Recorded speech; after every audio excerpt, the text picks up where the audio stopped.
I stole your wealthy husband.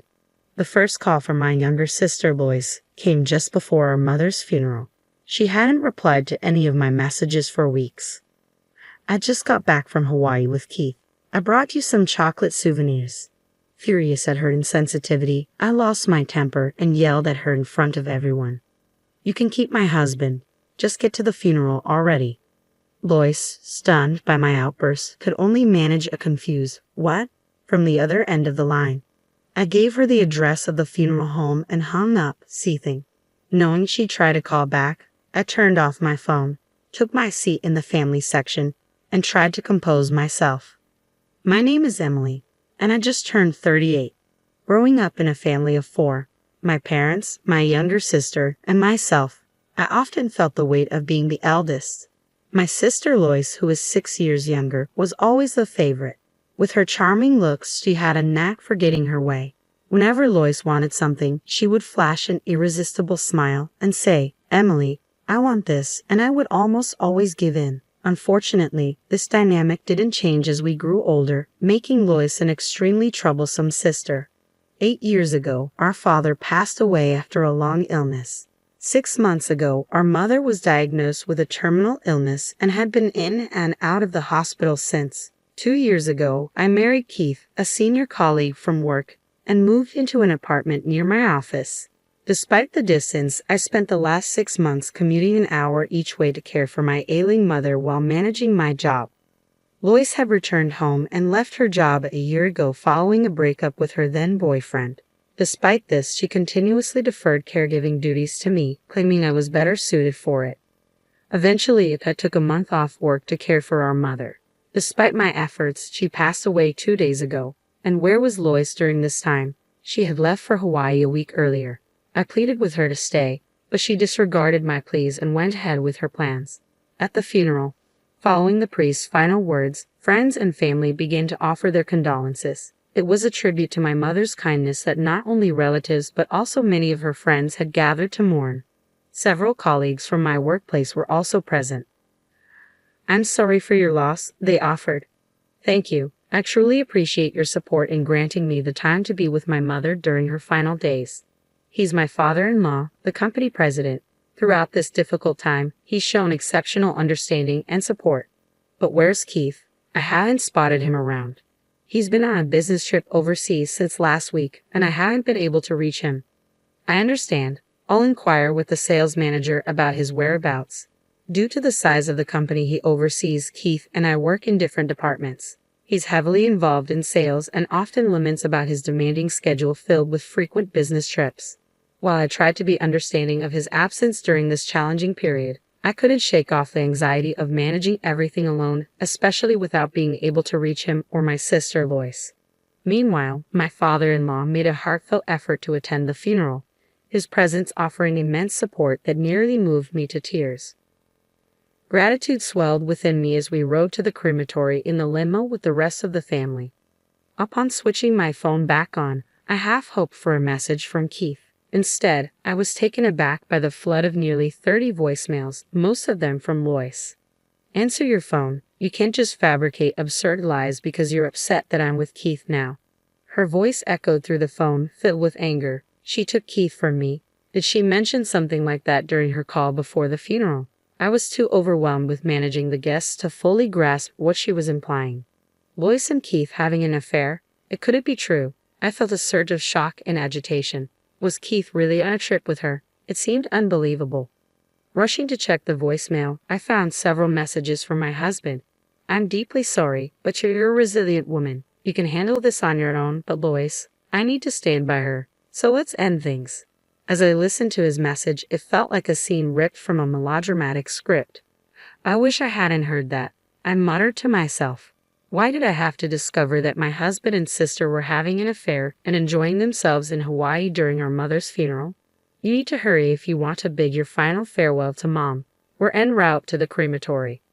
Reluctantly, I dialed my sister's number and relayed the news. "That's not funny. Stop lying. You're just bitter because I took Keith from you." "But it's the truth. I get it. Losing your husband must be tough." "Yeah, he's set to be the next company president and loaded. I empathize with your pain, Emily, but there's a difference between white lies and deceit, you know." You're grown up. You should understand that. I never expected to hear that from you. It was a shock to find out about you and Keith's affair. I could almost hear the satisfaction in Lois's voice. She always enjoyed pulling pranks on me since we were kids, reveling in my gullibility. I let out a frustrated sigh. Regardless, now's not the time for this. If you want to bid Mom farewell, come now. I'm tired of this charade, so why do you need to check with his father? On the other end of the line, their voices overlapped in what seemed like a heated exchange. They probably weren't prepared for me to bring up his father. Eventually, my husband, who appeared to be standing beside Lois, took the phone. Emily, is what Lois said true? If you doubt it, then do as you wish. I'm ending this call. After a while, we pulled up at the crematory. This was my final chance to bid farewell to Mom, but my thoughts were in disarray from the whirlwind of the past few days and the sorrow of losing her. Unsure of what to do next, tears streamed down my cheeks uncontrollably. Witnessing my distress, a relative offered a comforting pat on the back, saying, "Your care for Mom until her last moments surely brings her gratitude, Emily." I stood before my mother's casket, bidding my final farewell. "Mom, thank you for everything. I'll miss you dearly." As her casket began its journey for cremation, a sudden commotion erupted. "Wait, where's Mom?" My sister and husband burst into the room, their voices filled with panic. Lois attempted to reach for the departing casket, but the doors closed abruptly, sealing her off. "No, I haven't said goodbye yet. Please stop." Amidst Lois's anguished cries, Keith stood behind her, visibly stunned. "We should proceed. This is unsettling for everyone." "Why didn't you inform me, Emily? I missed the chance to see Mom at the end." "It's on you." "On me?" "Absolutely. If it was this dire, you should have given me a heads up. But you kept quiet." I've lost count of how many times I briefed Lois about Mom's health. Every time, she'd dismiss it, saying, "I'm clueless about this stuff." "You handle it, Emily." "Exactly. This mess is because you never stress how serious Mom's condition was. It's your fault."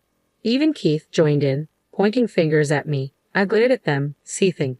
"And what exactly were you both doing during all this time?" My voice rose. Startled, they fell silent at last. "If you won't say it, I will. You two were off enjoying a romantic getaway in Hawaii, weren't you?" The murmurs among the relatives grew louder as they watched in disbelief. Whenever they inquired about Lois or Keith, I'd come up with excuses to shield them from judgment. "Mom, forgive me. I wish to bid you farewell in peace." Mentally apologizing to her, I braced myself to address the truth. "When did this affair even begin? You knew I was on leave, looking after Mom, right? It was a difficult time for me. I reached out for help countless times, but all you two did was have a good time together. Isn't that right?" "Enough. It's your fault, Emily. You didn't keep Keith close enough." "What's that supposed to mean?" "You need to prioritize your husband more. He complained about being bored at home because all you talk about is work and caregiving." Poor Keith. "Oh, so that's what he said," I retorted, shooting a glare at Keith. He quickly averted his eyes, avoiding mine. "Emily, you snagged a wealthy future company president, but you got complacent. That's why he was swayed by me. You always do this, Emily." In truth, every time I had a boyfriend in high school or university, Lois managed to steal them away from me. The only exception was Keith, as Lois was already in a relationship at the time. What a shame. From now on, I'll be with Keith and become the wife of the future president. So end things with him. Fine, take Keith. I'll file for divorce. At that point, I was beyond caring. When I decided to marry Keith, I had no clue about his family background. He was initially working at a regional branch before transferring to headquarters in my department. Keith was charismatic, sociable, and effortlessly won everyone over, quickly becoming an integral part of the team. As we grew closer, I developed feelings for him, and when he proposed, I joyfully accepted. It wasn't until I visited his parents' home that I discovered his father was the president of the company where I worked. It came as a genuine surprise. "So promise me, don't come back later begging to avoid a divorce." "I won't." "You're certain about leaving me?" "Yes, I am." "If you leave, no man will marry a workaholic like you. You understand that, don't you?" "I'll live my life on my own terms. But for today, please bid Mom a proper farewell."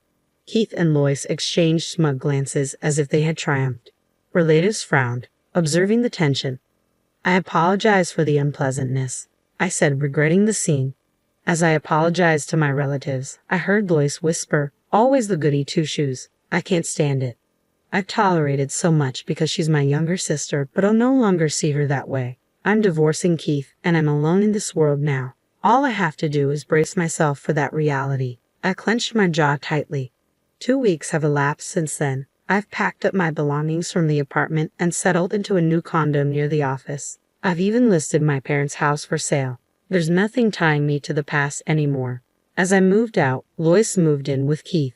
Our divorce papers have been finalized and filed. I'm sure they're happily starting their married life together now. Well, I've finished sorting through Mom's paperwork. Now it's time for payback. Watch over me, Mom, I said with a smile, gazing at her portrait, envisioning the events to unfold. Enjoy your honeymoon phase while it lasts. You too. The following day, while I was at the office for my job reinstatement, my phone buzzed with a flurry of voicemail notifications. Hey, what's the deal? We're divorced, right? Why am I being slapped with a $30,000 bill? Concerned they might show up uninvited, I suggested meeting at a nearby diner. As soon as we began conversing, Keith erupted in a fit of rage, his voice booming with fury. I received a legal document from a lawyer. What's this about? We're already divorced, aren't we? Exactly. I'm not sure. I had tasked a lawyer with claiming $40,000 from Keith as my share of the property and $30,000 from Lois for her portion of our mother's medical care expenses. The documents must have been delivered to their address. It's something they should have anticipated, but it seemed they hadn't. I felt exasperated. You just need to settle what you owe. That's unfair. And don't think you can get away with what you've done. I've endured significant emotional distress. Should I sue you for that too? Emotional distress. You cheated, plain and simple, so pony up. They fell silent, likely realizing they couldn't argue with the law. Then, after a pause, Lois turned her gaze on me. So, Emily, it's all about money for you in the end. Fine, let Keith foot the bill. With a loan from my dad, we can easily cover the $70,000. Keith, I know you're not exactly flush. Lois, are you really okay being with a broke guy? Keith will be the president soon. Then he'll have money. Just need a bit of patience. Oh, Lois, you're after the money too, aren't you? No, I've got plenty of love. Dad's been talking about retiring at 65 for ages. So, in 2 years, I'll take over as president. Seriously, that'd be something. Absolutely. I'm the only son, after all. We'll see. I couldn't help but burst into laughter. Can you believe this? Is she losing it? My sister's voice chimed in.